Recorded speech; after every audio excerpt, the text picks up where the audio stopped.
तो कम से कम मुख्यमंत्री जी को आइए, बैठिए, डिबेट कीजिए, पता तो चले कि आपकी सेहत ठीक है, दुरुस्त हो। भगवान कीर्तन, बाबा ओझा सब बुलाए, जनता अब ठान ली है, जो जनता भूत उतारेगी ना इनका, वो अच्छे से ठोक ठगा करके उतारेगी। जनता दल यूनाइटेड तो डरा हुआ है, ये भाजपा भी डरा हुआ है। हम जानना चाहते हैं माननीय मुख्यमंत्री जी से ही, वही है ना भाई आने वाले एनडीए के चेहरे, वही है ना मुख्यमंत्री 20 साल से। तो तेजस्वी और बिहार की जनता किसी और से जवाब सुनेगी क्या? अगर नीतीश कुमार जी कैपेबल है मेरे सारे उत्तर को देने के लिए, तो मैं चुनौती दिया हूं, आकर के इसका सारा जवाब दे। और हम भी चाहेंगे कि आप कैसे ये पूरा कीजिएगा।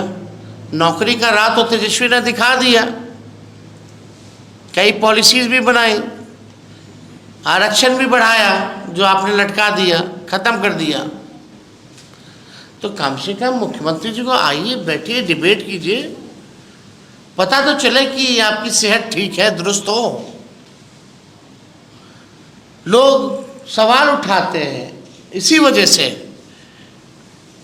कि आते नहीं, डिबेट नहीं करते।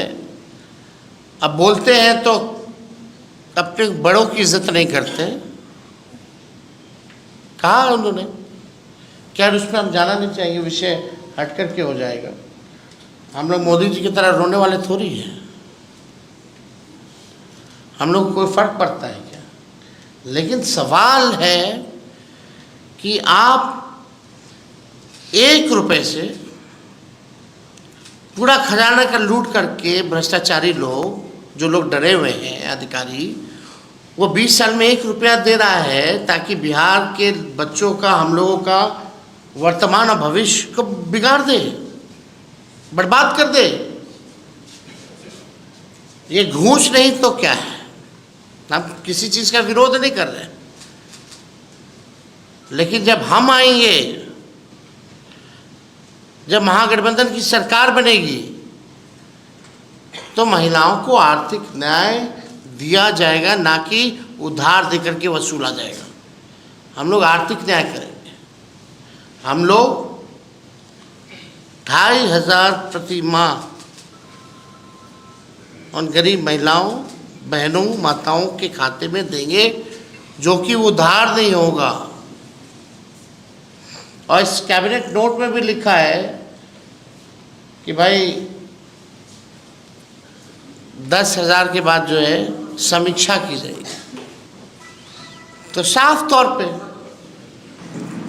क्लियर है कि 1 रुपया देके ये वोट खरीदना चाहते हैं। तो अगर आप लोगों का भ्रष्ट इंजीनियरों पे ज़रा पता कीजिए भाई क्या है मामला, कौन बचा रहा है। पूरी तरीके से ऑर्गेनाइजेशनल करप्शन हो गया, उसीलिए तेजस्वी गाली खाता है। और तेजस्वी की लड़ाई उन्हीं भ्रष्ट अधिकारियों से, जिनका मार्केट ख़त्म हो जाएगा, जो इन्होंने रैकेट बना रखा है वो ख़त्म हो जाएगा। जनता दल यूनाइटेड तो डरा हुआ है, ये भाजपा भी डरा हुआ है, लेकिन सबसे ज़्यादा अगर कोई डरा है कि सत्ता अगर परिवर्तन होगी और तेजस्वी आ गया तो इनका खेल बिगड़ जाएगा।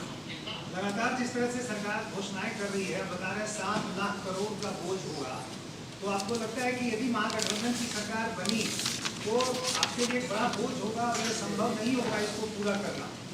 और दूसरी बात की, जो भ्रष्टाचार की बात आप कह रहे हैं, प्रशांत किशोर भी ऐसी ही मुहिम पहले से चला रहे हैं, क्या आपको लगता है? देखिए,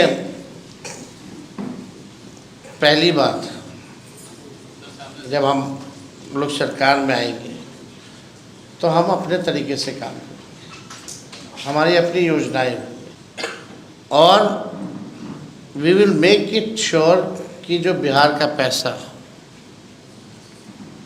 बिहार के लोगों तक पहुँचे, ज़मीन तक पहुँचे। रेवेन्यू जनरेशन के लिए काम किया जाएगा, जो कि सरकार के पास अभी बोलने के लिए कुछ नहीं है। हम लोगों ने कई बार भ्रष्टाचार को लेकर के सवाल उठाए, कितनी बार उठाए, लगातार 20 से उठा रहे हम तो, या आप कह सकते हैं उससे पहले से 17 से ही उठा रहे हैं। कितने प्रेस कॉन्फ्रेंस हम गिना देंगे, कभी पुल गिरने का, कभी वो घोटाला, कभी ये घोटाला, सृजन घोटाला हो, बालिका गृह हो, सब हम ही ने उठाया, बड़े बड़े का। क्या कार्रवाई, क्या हुआ? हमने तो एक छोटा सा केवल इंजीनियर तक का ही उदाहरण दिया कि उनके यहाँ अगर 300-300 करोड़ की प्रॉपर्टी मिल रही है, एक नहीं अनेक इंजीनियरों के यहाँ, तो आप मंत्री और बड़े अधिकारियों की समझो, और ख़ास तौर पे वो अधिकारी जो डीके ग्रुप वाले, छाप वाले अधिकारी। तेजस्वी की जिस मंत्री पे घोटाला का आरोप लग रहा है वो तो भगवान के शरण में कीर्तन कर रहे हैं। उनको लग रहा है कि भगवान उनको बचा ही लेंगे, तो क्यों जवाब दे, तो कीर्तन करने बैठ गए। अब भगवान, कीर्तन, बाबा, ओझा सब बुलाए, जनता अब ठान ली है, जो जनता भूत उतारेगी ना इनका, वो अच्छे से ठोक ठगा करके उतारेगी।